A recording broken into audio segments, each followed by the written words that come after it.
Hola, pues ya estamos aquí, cuarta sesión.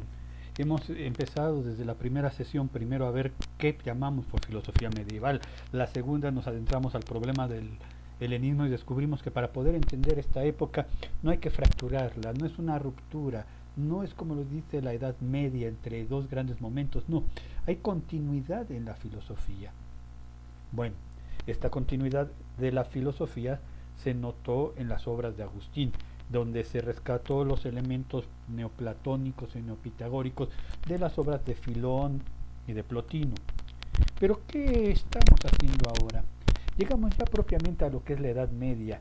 Exactamente 25 de diciembre del año 800, el Papa León III, habíamos dicho ayer, corona al emperador Carlomagno y surge lo que llamamos el Renacimiento carolingio.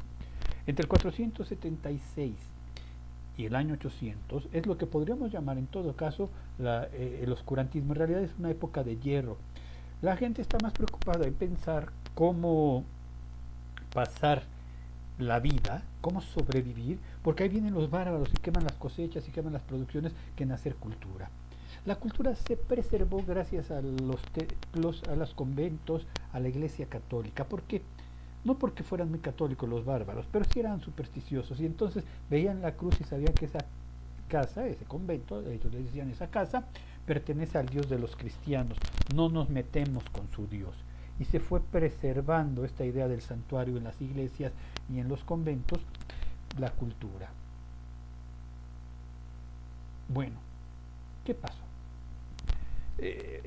Europa entra en un periodo de fragmentación. Los feudos, que es la forma económica de producción de la Edad Media, son entidades parecidas a las polis anteriores de los griegos en el sentido de que son autosuficientes. Y entonces la unidad de Europa se rompe, aquello que había tenido el Imperio Romano, unidad desde el Atlántico, pasando por todo el mar Mediterráneo hasta Asia Menor, toda esta grande amplitud de terreno, se queda dividido en pequeños feudos. Y lo único que da cohesión a Europa, lo que salva la cultura occidental en este sentido, fue la fe cristiana que une a todos estos feudos. Pero ya el Sacro Imperio Romano Germánico, encabezado por por Carlomagno, vislumbra otra manera de unicidad, que es la unidad de los pueblos unidos al imperio.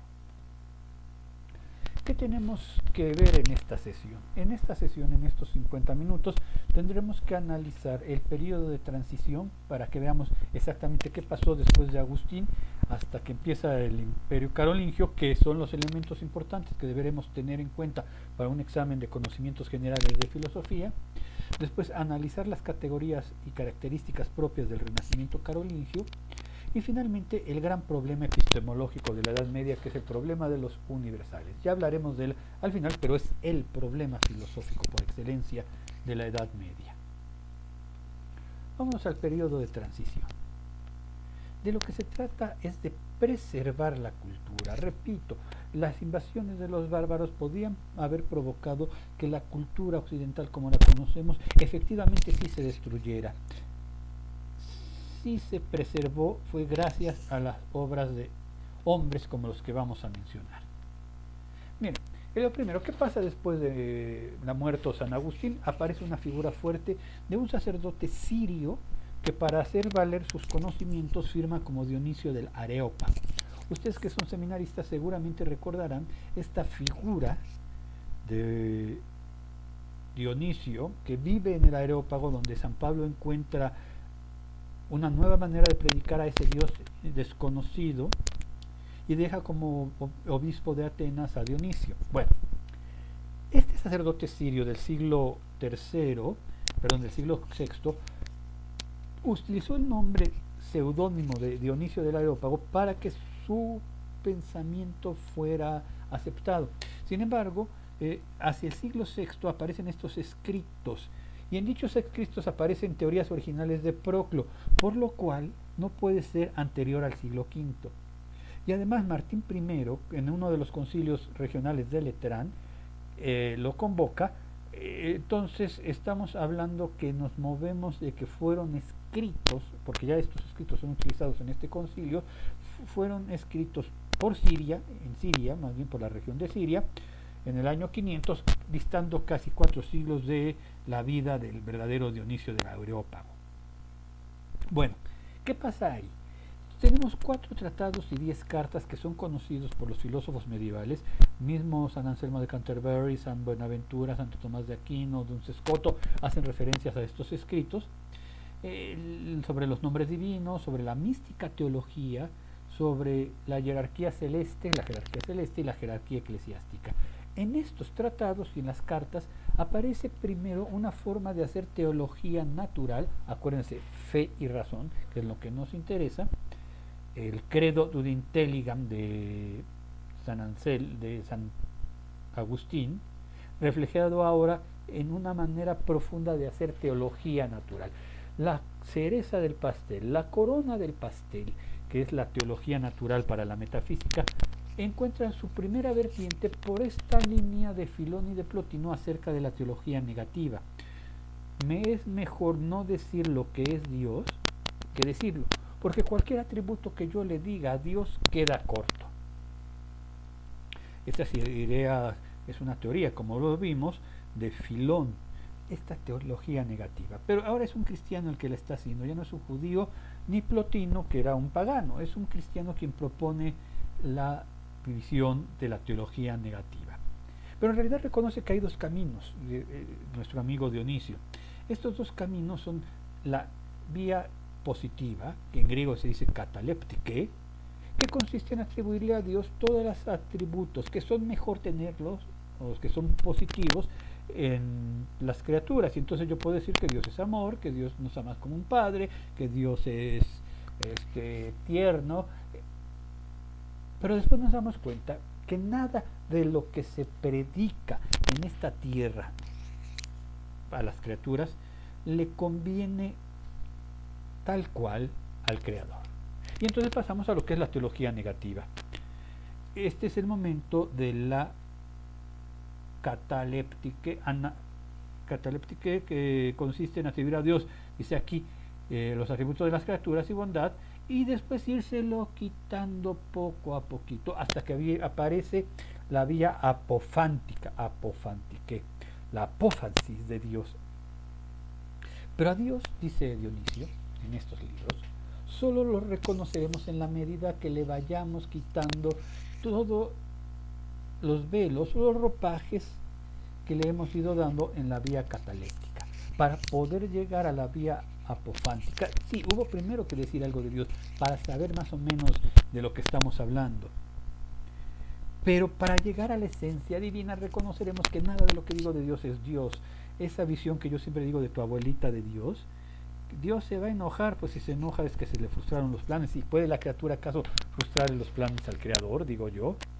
¿O las mentiras hacen llorar al niño Dios? ¿Puede acaso una mentira entristecer a Dios? Porque la tristeza que implica una limitación. Filosóficamente tendremos que quedarnos con lo que se quedó Dionisio, que reconocer que Dios no es bondad, al estilo como son las criaturas buenas. Dios no es amor, al estilo en como los seres humanos nos amamos. Dios es la suprabondad, el superamor, la suprasubstancia, la supraesencia, y este super o supra, como quieran decirle a ustedes, provoca que me refiera, Dios es una bondad de la que yo no conozco, y entonces todo lo que yo le digo a Dios, lo retiro, y entonces descubro que es Dios. Pero dice él, ello conoce a una vida negativa, en que a fuerza de ir retirando las cosas, como un escultor cuando va haciendo su escultura, va quitando pedazos de mármol, y al momento que va quitando el pedazo de mármol, en este caso serían los conceptos que nosotros tenemos humanos de Dios, en ese momento que quitemos estos conceptos va apareciendo la escultura, aquí va apareciendo la suprema trascendencia de Dios, y entonces llegamos a lo que es la mística teología, ¿no? Las cualidades que hemos encontrado a las criaturas y que se nos hemos aplicado a Dios en la vía apofántica, ahora son retiradas por la vía, en la vía cataléptica, perdón, y ahora son retiradas por la vía apofántica hasta quedarnos de lleno en la luminosa oscuridad del no saber. ¿Se dan cuenta este juego de palabras? La luminosa oscuridad del no saber. Con San Agustín ya lo hemos mencionado y ahora lo volvemos a decir. Cuando nos enfrentamos a Dios, a veces conviene poner superlativos, pero otras veces conviene poner contradicciones. Dios es la conjunction oppositorum. Mi tesis de maestría, de posgrado, fue precisamente sobre la conjunction oppositorum como símbolo de lo que es Dios. La luminosa oscuridad del no saber. Es tanta la luz que me encuentro yo, que me encuentro yo ya de lleno con una luz tan fuerte que me ciega. Nada puede ser dicho de Dios con propiedad. Y esos son los que nos quedamos. El primer intento de hacer una teología después de San Agustín, teología filosófica, porque no es teología bíblica, se conduce más bien a la teología mística del corte neoplatónico, neopitagórico. Y terminamos con una teología de la luminosa oscuridad de no saber, pero que reconoce que la teología positiva empieza en su primer punto. Bueno, ese es el primer autor. El siguiente autor es un autor muy interesante que es Boecio. Miren, los escritos de Boecio son un canal que permite que las ideas del mundo griego lleguen a la Edad Media. Y eso es importante. Ya el cristianismo, ya San Agustín, se encargaría de transmitir el legado latino. Pero la idea de los griegos, lo que conservamos de los griegos, sobre todo Aristóteles, que después va a desaparecer, como se ve en ese esquema que les pedí que ustedes revisaran en la página de la Pontificia, en donde están las dos líneas del desarrollo de las escuelas post-aristotélicas en aristotelismo y platonismo. Ahí vemos cómo el aristotelismo se logra rescatar lo poco que se conservó de él en la Edad Media en Europa, gracias a las obras de Boecio. El primero en este aspecto platónico y el segundo en aspecto aristotélico, ¿no? Dice aquí, Dionisio rescata las obras platónicas, Boecio las obras aristotélicas. Él tuvo la labor de traducir del griego al latín el Organon, con lo cual tenemos entonces toda esta visión de la lógica aristotélica que es tan útil para seguir el método que después le servirá a Aristóteles para crear el lemorfismo. Además de componer Boecio, por su parte, obras principales de las cuales yo le recomiendo que tengamos noción y lectura de la consolación de la filosofía, de consolación y filosofía, ¿no? La consolación de la filosofía, este libro que les estoy platicando, él distingue que la teología natural es la más elevada de todas las filosofías, y entonces la teología en este momento y en esta tradición medieval no forma parte de un conocimiento distinto de la filosofía. Uno hace teología natural precisamente porque llega a este nivel, ¿no? Llega al grado de la metafísica, y la metafísica me dice que todas las cosas tienen una causa, y ahora me pregunto cuál es la causa de todas las causas, y doy el salto a la teología natural. Esta secuencia que después le va a servir a Tomás de Aquino para hacer sus 5 vías, está ya perfilada, vislumbrada, insinuada en las obras de la consolación de la metafísica. Recurriendo a la definición, y yo creo que es importante, de la eternidad. Agustín en el libro de las Confesiones, libro 11, habla sobre el tiempo y distingue que uno es el tiempo de Dios y otro es el tiempo de la criatura. Y el tiempo de Dios no se llama propiamente tiempo, sino eternidad. Un continuo presente que hace que no tenga sucesión, porque la sucesión implica limitación y la limitación no es compatible con la divinidad. Pero Boecio es el que le permite, siguiendo esta intuición agustiniana, definir a la eternidad como interminabilis vita tota simul et perfecta possessio, la interminable posesión de una vida perfecta, completa, en un solo momento. Todo lo que puedo hacer lo soy completamente en un solo momento. Eso es la eternidad, y por lo tanto no hay tiempo en Dios. Lo había dicho Agustín, pero ahora lo define Boecio.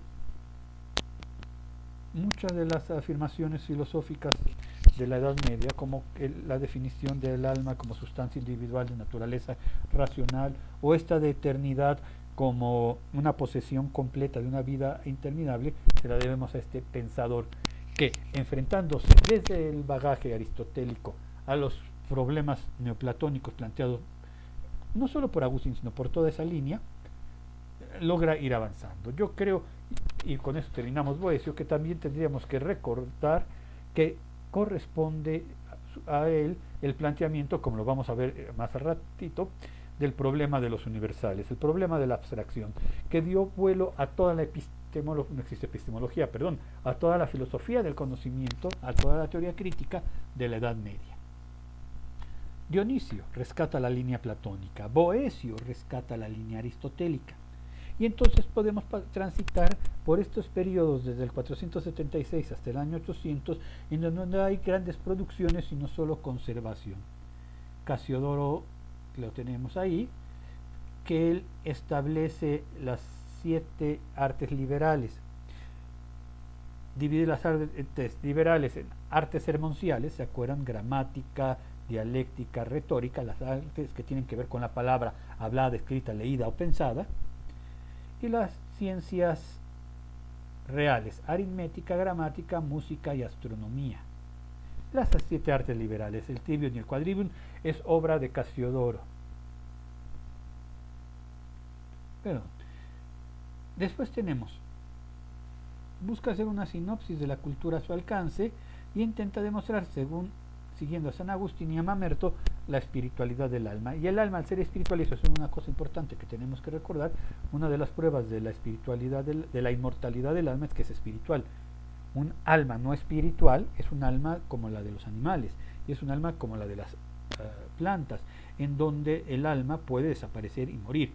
La naturaleza del alma humana es espiritual y por lo tanto es eterna, y no puede morir, y entonces el hombre ya puede entrar a la dimensión de la trascendencia que propone el pensamiento cristiano. Bueno, cosas que le recordamos a Casiodoro. Isidoro de Sevilla, muerto en el 636, que tiene la obra sobre el origen o las etimologías, los 20 libros sobre los orígenes o las etimologías. Bien, es un intento loable el tratar de entender la filosofía por lo que significa la palabra, es decir, este trabajo etimológico que me lleva a hundirme a la raíz de las palabras, que me permite vislumbrar lo que es un concepto en términos de lo que significó en la cultura que lo produjo. Eso es loable. Sin embargo, hay que reconocer que las etimologías que hace San Isidoro son bastante inventadas, ¿no? Se las sacó de la manga la inmensa mayoría, no están profundizadas las otras. Intenta obligar a la palabra misma a ajustarse a cómo se trabaja en su época. Y acuérdense ustedes que la etimología es al revés. Tengo que buscar cómo se funcionaba en aquella época, en el inicio de las palabras, para poder entender qué estoy diciendo. Esos son los errores de los orígenes de los 20 libros, pero es loable de entender en un filósofo, en un pensador, a esta necesidad de buscar las raíces de las palabras. Y entonces, desde aquí es que puede ampliar su campo de estudio en escrituras, Sagrada Escritura, Biblia pues, ciencias, jurisprudencia, medicina, arquitectura. Es un hombre lo más enciclopédico que se podría del siglo VII.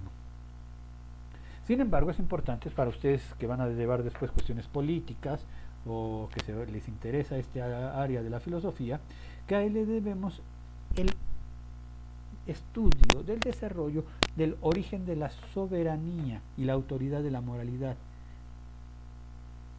A ver, la soberanía y la autoridad de la moralidad dependen ante todo de que sean justas. Y entonces ya tenemos ahora sí, solo es justo si emana de la justicia, y viene esta visión piramidal de toda autoridad viene de Dios, de donde las leyes que decreta una autoridad legítima tienen el respaldo de la autoridad divina. Esto en una comunidad que era monárquica es importante. Lo que me une a mí al señor feudal es una promesa. Y es una promesa que le hago en virtud de que él tiene la autoridad que ejerce como soberanía desde la visión de Dios. Y entonces mi contrato feudal tiene la fuerza de un voto religioso.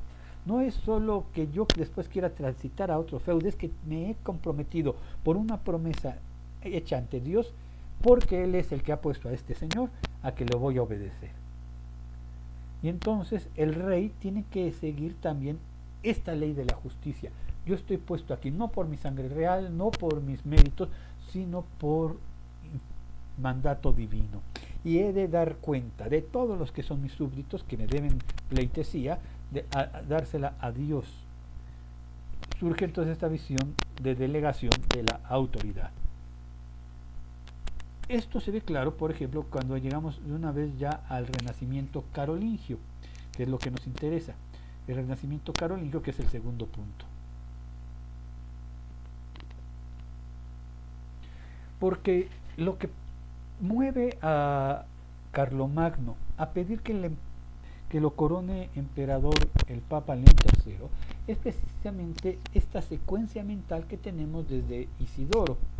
Toda autoridad emana de Dios, y la manera visible, si ustedes quieren sacramental con minúsculas, entre comillas, de entender que esta persona tiene autoridad sobre mí, es el rito en donde es ungido y coronado por parte del representante de la iglesia, el obispo diocesano con respecto al rey. Pero como aquí se trataba de unir el Sacro Imperio Romano, Italia, germánico, Alemania, franco, los franceses, bajo un mismo gobierno de una sola cabeza, había que poner a una autoridad por encima de los obispos diocesanos que fuera la que que manifestara que efectivamente este hombre Carlomagno tiene poder sobre todos ustedes. La relación entre la iglesia y el Estado empiezan a tener aquí estos contubernios que después van a provocar que los señores feudales, los condes, los reyes, el emperador, intenten en algún momento de la historia nombrar obispos, y es lo que conocemos nosotros como el conflicto de las investiduras. El siguiente tema será San Anselmo, y ahí veremos cómo él lucha contra este problema de que el emperador estaba nombrando a los señores obispos, porque desde la perspectiva de del emperador, los obispos se ejercían también como señores feudales, y el señor feudal es una categoría civil, entonces le correspondería a la autoridad civil nombrarlo. Sin embargo, eran también obispos que dependen de la autoridad eclesial. Esos eran pleitos posteriores. En este momento del 25 de diciembre del año 800, lo que existe es una unión. En el periodo de transición hemos estudiado a Isidoro y a Casiodoro. Se ha hecho una recuperación de cultura en los monasterios en esos momentos que ha permitido que desde ahí nosotros podamos ir trayendo la información para que una vez que se han establecido primero las escuelas básicas del Trivium y Quadrivium y después las universidades como fenómeno cultural, se pudiera rescatar lo que de obra filosófica había antes de la caída del Imperio Romano. Carlomagno se da cuenta de una gran verdad: el pueblo es analfabeta, y lo sabe porque él mismo es analfabeta. Entonces lo que manda, ya lo dijimos en la primera sesión, es al Alcuino de York a establecer este proyecto de educación universal gratuita en toda la faz del Imperio Sacro Romano Germánico, sirviéndose de los palacios como lugares, de las catedrales que empiezan a surgir y de los conventos. En todas estas escuelas que se estudian el Trivium y el Quadrivium que ya hemos mencionado, se queda a algunos con ganas de saber más, y entonces en este esfuerzo de saber más surgen lugares de estudio superior a los que llamamos universidades. Y es importante el nombre, una universidad, la universitas, porque implica la universalidad de ciencias que se estudian ahí. No son seminarios, no están destinados a formar a los miembros del clero, para eso estaban las escuelas catedralicias. Son lugares que aceptan toda la universalidad de pensamiento, divergente incluso contra la línea de la autoridad. También existen en las universidades este pensamiento divergente, pero también de materias: teología, filosofía, derecho, medicina, arquitectura. Todo esto se va perfilando poco a poco a constituirse en pequeños gremios que después dieron origen a las facultades. Pero desde esta perspectiva medieval, como toda autoridad emana de Dios, sí había una jerarquía. En la universidad medieval, la facultad madre, y por eso usan la beca dorada, la facultad madre es la Facultad de Teología. Después seguía la Facultad de Filosofía, después las Ciencias Humanas, Derecho, Medicina, Arquitectura y después las Artes. Cada uno con su beca de color en la toga que los distinguen, pero que nos permite entender que Europa, después de 4 siglos de oscuridad, empiezan a vivir nuevamente el ámbito de la cultura. Bueno, en este momento yo solo les mencionaría a Juan Escoto Erígena. Vean, son de esos autores que a veces nos da miedito enfrentarnos a ellos. Primero, porque efectivamente sabemos que existió, pero no sabemos dónde nació. Creemos que por lo de Escoto Erígena es un escocés de Irlanda, Erin es Irlanda, porque en aquella época Escocia formaba parte de Irlanda. Entonces Juan, el escocés de Irlanda. Sabemos que llegó a la corte de Carlos el Calvo, uno de los sucesores de Carlomagno, que le ayuda a fomentar intelectualmente las bases del gobierno de Carlos el Calvo.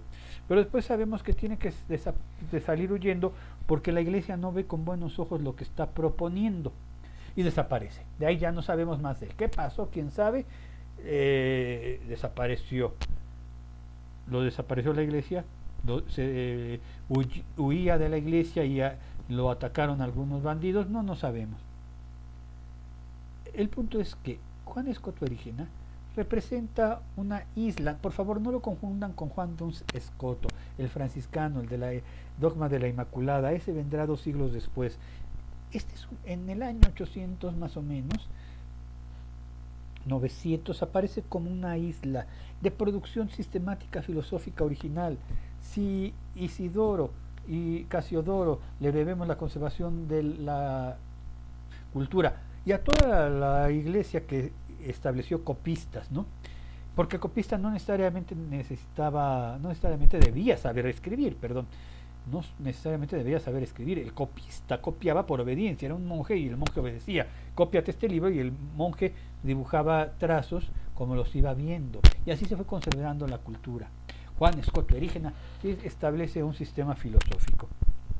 ¿Cuáles son las características de este sistema filosófico? Bueno, por un lado, este sistema filosófico es un monofisismo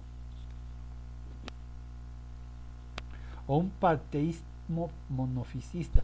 Los defensores de Juan Escoto Erígena no consideran que sea panteísta, yo creo que sí, porque en realidad, en lugar de hablar de substancia, que era la realidad concreta que Aristóteles había establecido, porque todavía no existe la palabra ente, esa se inventó hasta la Edad Media, él rechaza esta palabra, la deja de utilizar y propone que todo cuanto existe es naturaleza. Y por eso es un monofisismo, solo existe una única naturaleza. No es que haya multiplicidad de naturalezas. En este monofisismo, Juan Escoto Erígena, existen 4 momentos o 4 dimensiones o 4 brillos que dan esta naturaleza. Vamos a llamarle 4 momentos, que va desde la naturaleza que crea pero no es creada, que corresponde a Dios, la naturaleza que es creada pero que crea, que correspondería a algo así como al logos, que es un problema que ha quedado pendiente desde Filón de Alejandría, al Hijo de Dios. Pero se dan cuenta, aquí empieza las frases que está diciendo a sonar poco ortodoxas, porque dice que esta segunda entidad, esta naturaleza que crea, por lo tanto tiene capacidad divina porque crea, es creada. Y se acuerdan que nuestro credo dice engendrado, no creado. Entonces esto le empieza a causar conflictitos a Escoto, pero repito, primera naturaleza, la naturaleza que crea, pero no es creada, Dios eterno. Segunda naturaleza, que es un segundo momento de este desarrollo de la única naturaleza, esta naturaleza que es creada, el Hijo, pero que a su vez crea porque conserva el poder divino. Después viene la naturaleza que no crea y es creada, sí es creada, pero no crea. La naturaleza creada, pero que no crea. Todas las criaturas, ángeles, ríos, piedras, seres humanos, animales, somos creados, pero no creamos. Y viene un momento final que nos recuerda el ascenso de Plotino al Uno, que es el momento de la naturaleza que no crea ni es creada. Aquí hay que entenderlo, porque si no crea, pero si no es creada, esto es importante, si no es creada, el único ser increado que conocemos es Dios. Pero si crea, que no crea, pero ni es creada, pero tampoco crea, es este Dios, porque es importante, no crea ni es creada, es Dios que se regodea en su creación, el Dios del séptimo día de la creación del Génesis, ¿se acuerdan? El Dios que descansó y se regodea porque vio que todo era bueno, se convierte aquí en un momento de la única naturaleza filosóficamente entendido como este Dios que ha creado y se regodea, se complace, se place, le plugue su creación. Solo que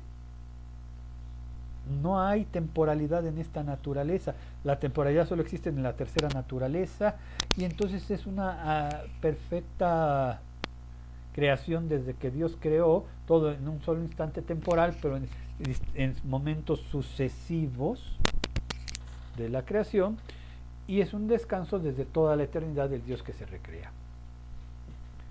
Está complicado, pero vean los esfuerzos por describir esta realidad cósmica que supone en Juan Escoto Erígena reconocer que efectivamente Dios se ha ido desdoblando y tiene dimensiones, que nosotros las criaturas somos una de ellas. Esto, repito, le trajo problemas y fue perseguido y después desapareció sin saber nunca más de él. Ahí tienen una información con respecto a él. Nos queda el tercer momento que habíamos anunciado al inicio de esta plática, y ese tercer momento es el momento de reconocer filosóficamente el problema de los universales. Es un problema que llevó siglos, o sea, Tomás de Aquino todavía se enfrenta al problema de los universales, Anselmo se enfrenta, entonces vamos a ver cómo los platicamos.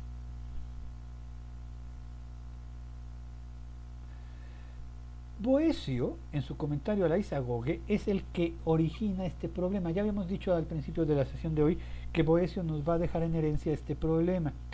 Porque se pregunta lo siguiente, los géneros y las especies, acuérdense del árbol de Porfirio, los géneros y las especies, ¿son entidades subsistentes o consisten solo en conceptos? Versión para los cuates. ¿Existen en la realidad o existen solo en la mente del hombre? Cosa en común que tienen los géneros y las especies es que son universales. Es la pregunta, los universales, eso que le preocupaba a Diógenes, que estaba buscando el hombre, decíamos ayer, ¿eso existe en la realidad o es solo una creación? La respuesta que él da es precisamente por la vía de la abstracción, porque él dice, existen dos modos, y esto es importante porque ahí está la clave de cómo lo resolvió Boecio y por qué después se siguió trabajando. Existen dos modos en que la idea puede formarse de tal manera que su contenido no se encuentra en los objetos como se encuentra en la realidad, tal cual como se encuentra en la realidad. A ver, puedo yo tener una idea y un concepto de dos maneras, de que no se encuentren en la realidad. La primera manera es por juntar conceptos, centauro, sirena, minotauro, chupacabras. Son conceptos que se unen arbitrariamente. Siempre que yo uno conceptos arbitrariamente, dice Boecio, el resultado es un concepto falso. Existe en mi mente, pero no en la realidad. Sin embargo, existe otro proceso, que es el proceso de la abstracción. En este proceso de la abstracción, yo abstraigo la semejanza de muchos individuos. Miren, pero él dice, lo que se abstrae no está en la realidad tal cual como los tengo abstraído. Yo lo tengo abstraído en forma universal, pero es verdadero. A ver, los ejemplos que él da es el punto y la línea. El punto y la línea son elementos conceptuales que son verdaderos, pero que no existen en la realidad. No existe una sola línea en la realidad. Yo puedo abstraer de donde termina el pizarrón, de donde termina tu computadora, esta última dimensión, ese último límite, le llamo línea. Pero en la práctica la línea no existe, porque si tú la dibujas ya no es una línea, es una superficie porque tiene largo y ancho, por delgadito que sea. Además, por definición matemática, la línea es una sucesión de puntos, y el punto, por definición matemática, carece de magnitud. Entonces es una sucesión de no magnitudes, es decir, es una sucesión de ceros. Y la suma de ceros me da cero. Entonces, ¿cómo puedo decir que una línea mide 5, 10, 15, 20 centímetros? Porque son puntos, sucesión de puntos. Pero como concepto abstraído de la realidad, la línea no existe tal cual como la tengo en la mente. Pero sí existe en la realidad, pero no tal cual. Estos conceptos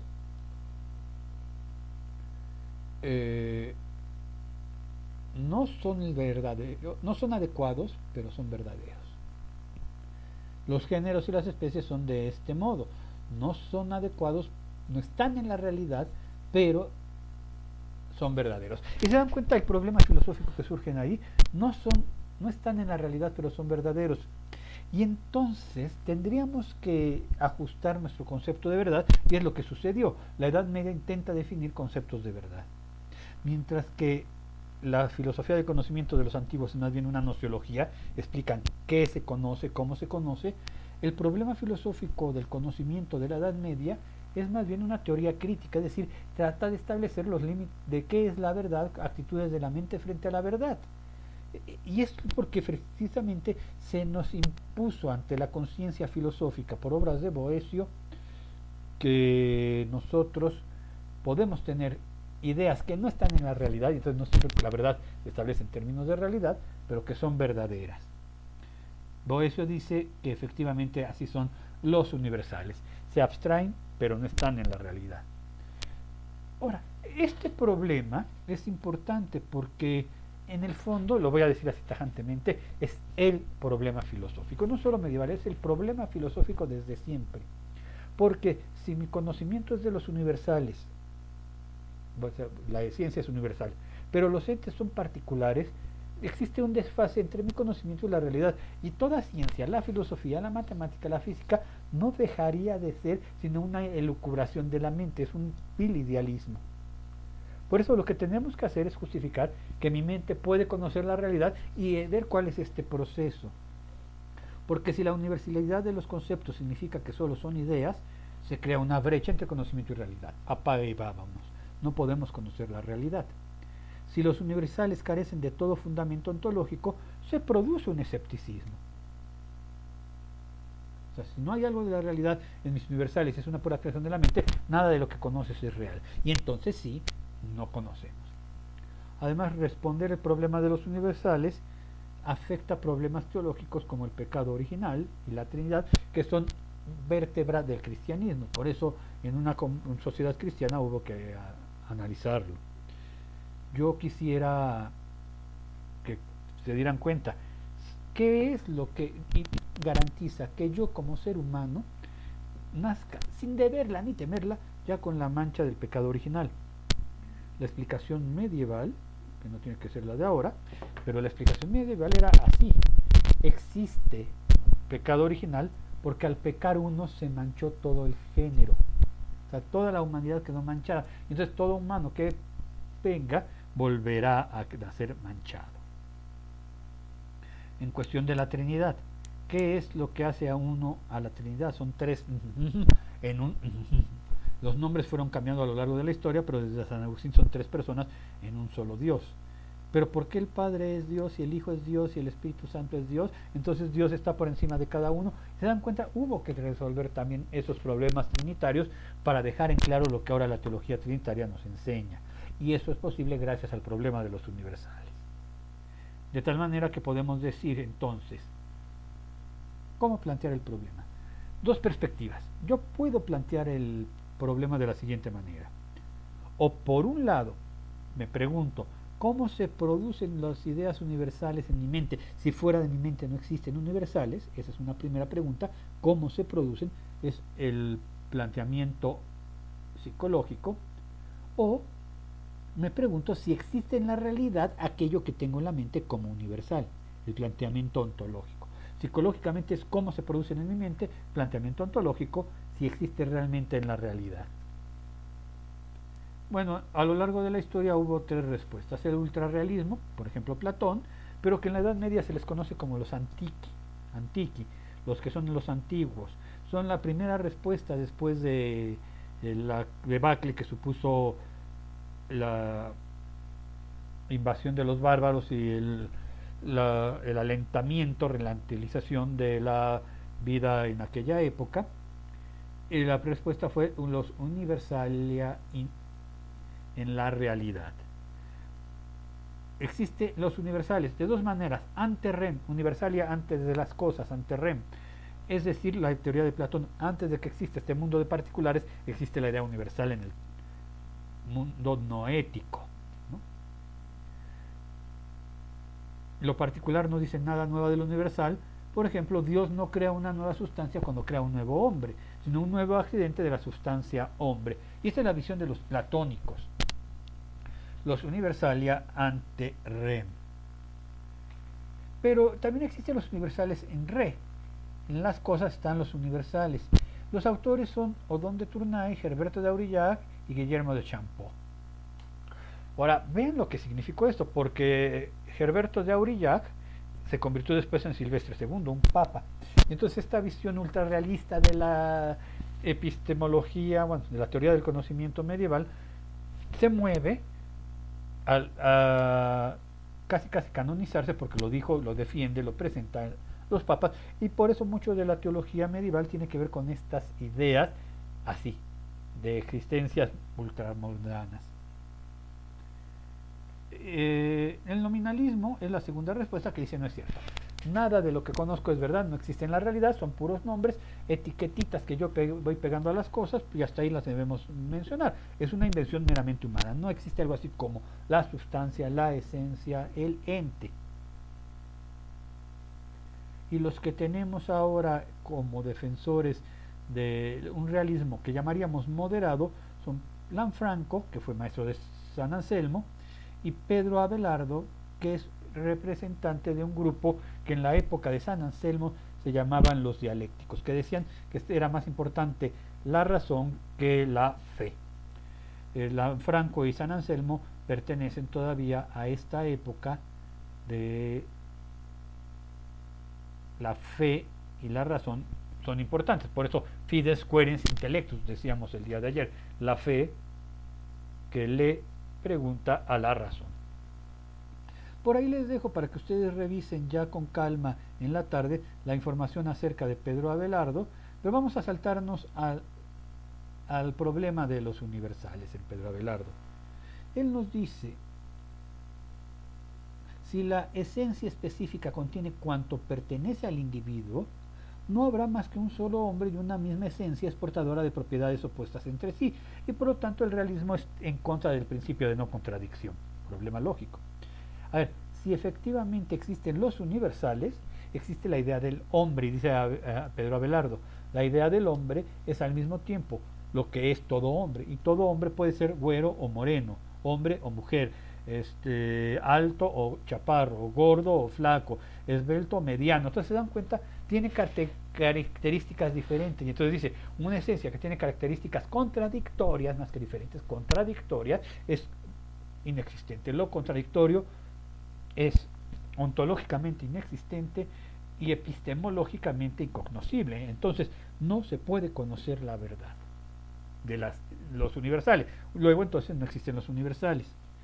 Ahora bien, si la especie es todo en todo, incluso Dios es el hombre, está en el hombre.